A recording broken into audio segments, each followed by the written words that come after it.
ओम नमः शिवाय। दोस्तों, आज हम आपको सोमवार व्रत की कथा गाकर सुनाएंगे, बीच में वार्ता भी करेंगे। तो कृपया आपसे निवेदन है कि ध्यान लगा के सुनना। और चलिए अब कथा को शुरू करते हैं। शिव महादानी भोलेनाथ की कथा सुनाते हैं, पावन कथा सुनाते हैं। सोमवार के महाव्रत की महिमा गा के बताते हैं, हम कथा सुनाते हैं। सत्य कथा एक महादेव की आज बताते हैं, हम कथा सुनाते हैं। ओम नमः शिवाय बोलो, ओम नमः शिवाय। ओम सोमेश्वराय बोलो, ओम नमः शिवाय। सोमवार की कथा सुनाओ, सुनो लगा के ध्यान। सबसे बड़े वरदानी है शिव शंकर भगवान। जो भी करता शिव की तपस्या होता वही निहाल। उसे फिक्र ना कोई, चिंता रहता है खुशहाल। किसी नगर में रहता था एक धनिक परिवार। शिव शंकर की भक्ति करता वो था साहूकार। नियम से जाता था शिव मंदिर सेठ वो सातों वार। सोमवार के दिन रहता था पूरे दिन निराहार। साहूकार की शिव भक्ति हम तुम्हें दिखाते हैं। सोमवार के महाव्रत की कथा सुनाते हैं, हम कथा सुनाते हैं। ओम नमः शिवाय बोलो, ओम नमः शिवाय। ओम सोमेश्वराय बोलो, ओम नमः शिवाय। किसी नगर में एक साहूकार रहता था। वो साहूकार भगवान महादेव का परम भक्त था। उसके घर में धन धान्य की कमी नहीं थी। कमी थी तो बस एक संतान की। एक संतान के लिए पति पत्नी दिन रात रोते बिलखते रहते थे। एक दिवस जब साहूकार शिव मंदिर में पूजा कर रहा था, देव योगवश उस दिन शिव पार्वती जी के भी मंदिर में आए। पूजा करता महादेव का रो रो के साहूकार। गंगा जल के बदले बह रही आंखों से जलधार। पार्वती शिव से कहती है, नाथ सुनो मेरी बात। मुझसे नहीं देखे जा रहे इसके ये हालात। पुत्र रतन का वर दे के करो इसे खुशहाल। साहूकार सबसे बड़ा पर पुत्र बिना कंगाल। इसके भाग्य में सुनो पार्वती नहीं कोई संतान। हंस के बोले पार्वती से शिव शंकर भगवान। सुन के सेठ की आंखों से आंसू बह जाते हैं। सोमवार के महाव्रत को गाकर सुनाते हैं, हम कथा सुनाते हैं। ओम नमः शिवाय बोलो, ओम नमः शिवाय।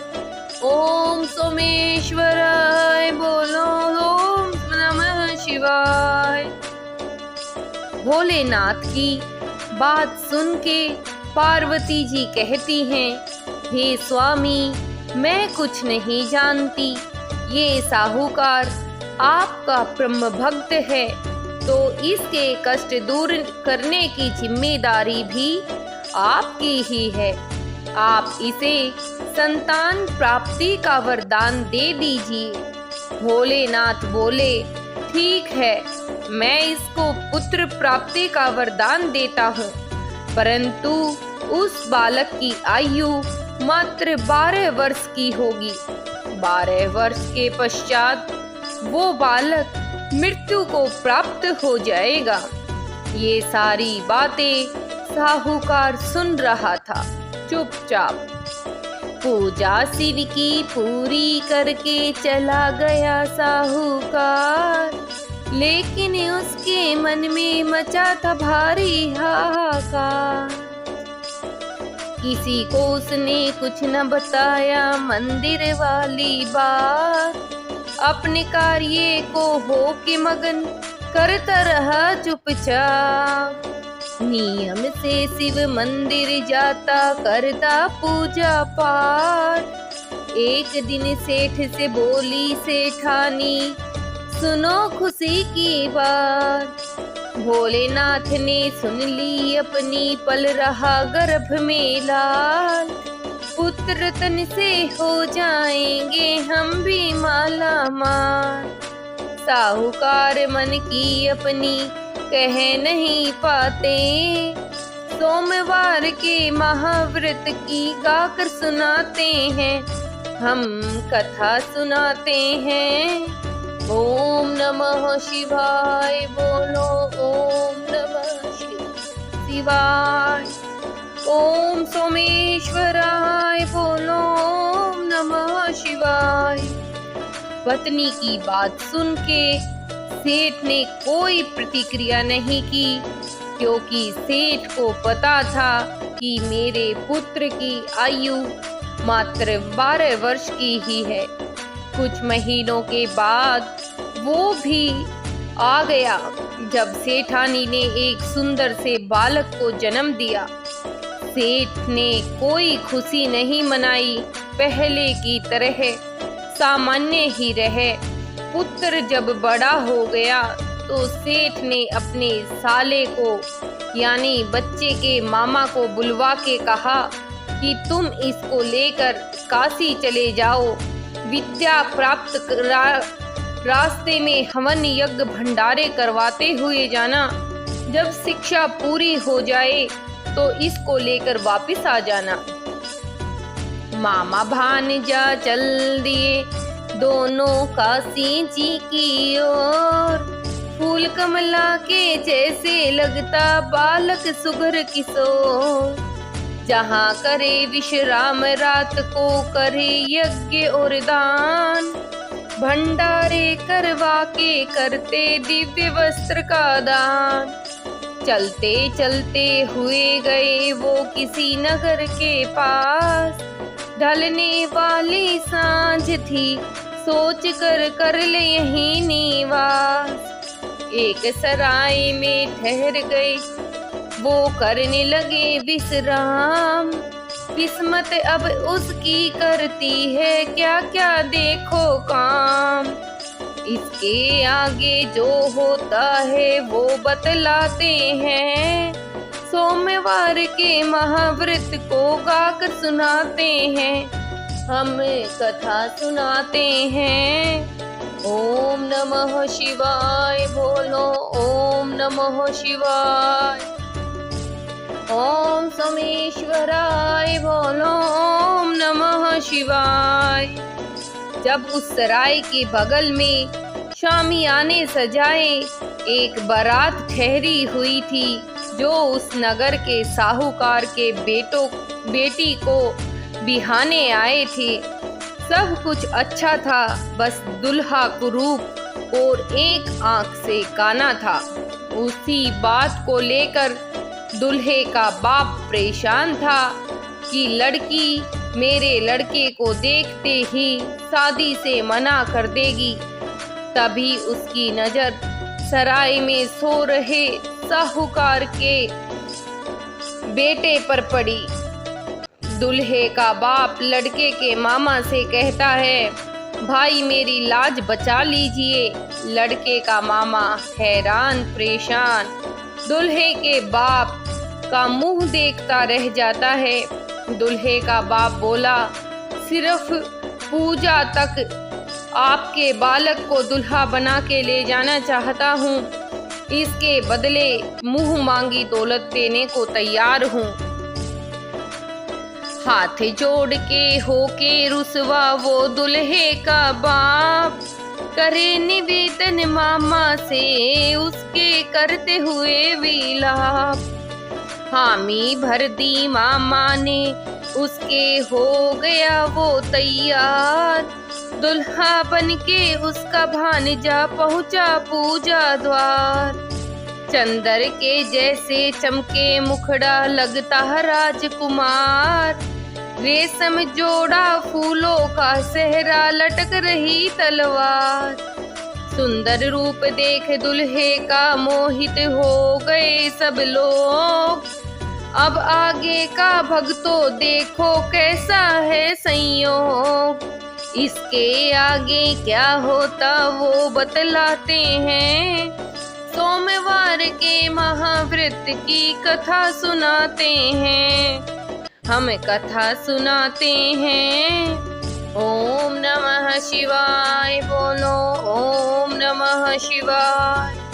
ओम सोमेश्वराय बोलो, ओम नमः शिवाय। द्वार पूजा पर दुल्हे को देख के सभी मंत्र मुग्ध हो जाते हैं। द्वार पूजा के बाद विवाह की रस्म होनी थी।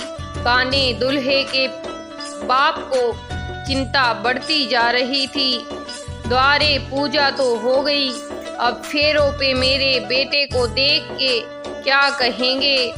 ससुराल वाले ये सोच के वो फिर से साहूकार के लड़के के मामा के पास जाता है और विनती करता है कि फेरे भी करवा दो, बदले में जो चाहे ले लो। उसका मामा तैयार हो जाता है। फेरे करवाने की खातिर मामा हुआ तैयार, बना के दुल्हा भेज दिया फिर अपना राजकुमार।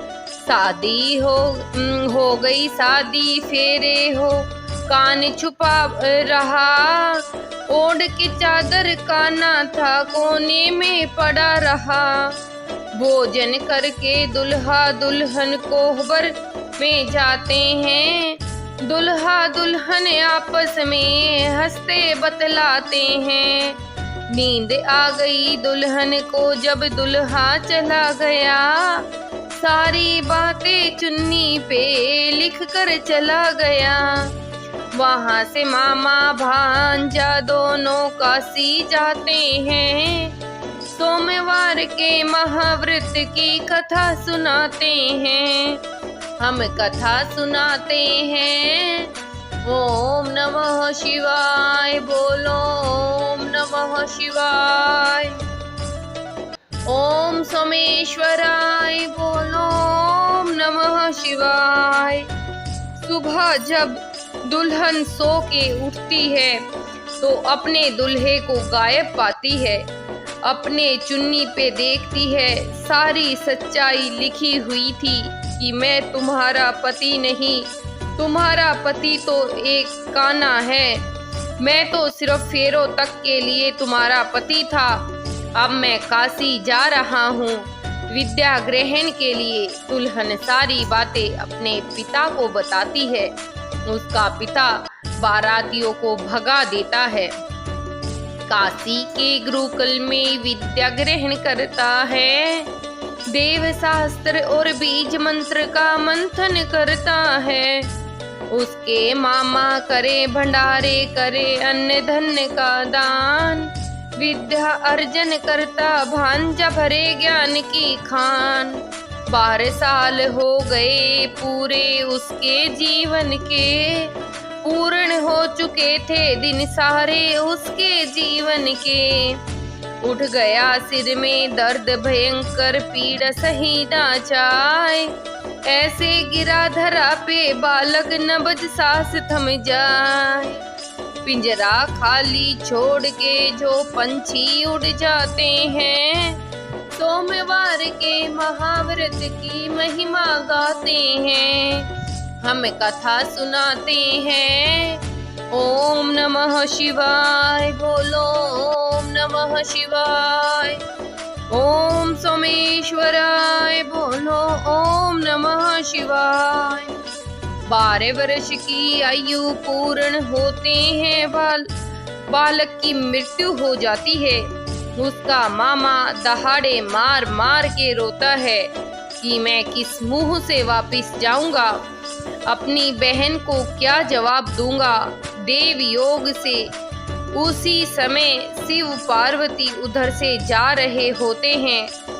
माता पार्वती की नजर मरे हुए बालक पे जाती है तो वो जान जाती है कि ये तो उसी साहूकार का पुत्र है, जब भोलेनाथ का परम भक्त है। और ये बालक भोलेनाथ के वरदान का फल ही तो है। और फिर भोलेनाथ से कहती है कि आप उस बालक को जीवित कर दो। भोले बोले पार्वती से, ये है विधि का विधान, नियम के हैं विपरीत अगर मैं लौटाऊंगा इनके प्राण। पार्वती बोली कि दिया था आपने ही वरदान, जीवित कर दो इसको स्वामी, बालक है नादान।